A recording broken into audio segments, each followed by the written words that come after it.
kurudishia. Sisi hatuna tabia ya uoga, tuna tabia ya kulala na deni. Yule Simba ambao wao walimwekea mpaka askari hapa mitutu kama 80 kumlinda, GSM alikuwa amchezea sharubu tu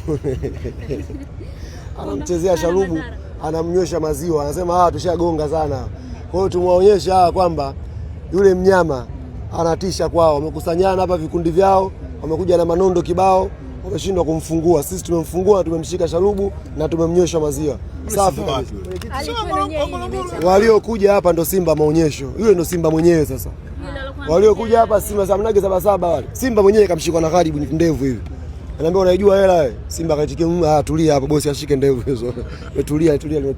Bosi amelichezea pale Simba vizuri kabisa. Kwa hiyo sisi hatulali na deni ndugu yangu. Ukitupa tunakupa. Okay sawa. Juzi ulisema kwamba kutakuwa kuna surprise amtashusha mashine. Tuonyesha ambapo tulikuwa mbali hiyo jezi kama ndio ile ambayo imeandika maandiko. Tulikuwa mbali sana tuione. Hii nataka muione. Pesa ipo benki. Pesa zipo benki. Kwanza uzi mmeona, uzi ni homa, umeona? Homa, umeona uzi? Mshika lama. Unaonaje uzi waandishi? Wenyewe tuna mwaka huu designer wetu huyu Mfaransa kapania kweli kweli, anatoa vitu kwenye quality yake. Ndugu yangu, dirisha la usajili linafungwa tarehe ngapi? 15. Leo tarehe ngapi? 9.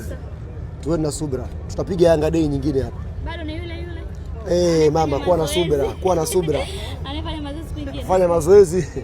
Amegoma kumwachia, ametrain naye. Lakini dirisha tarehe 15. Tutamalizana. Tutamaliza tarehe 15. Kuwa na subira. Inshallah Mungu ajalie kheri.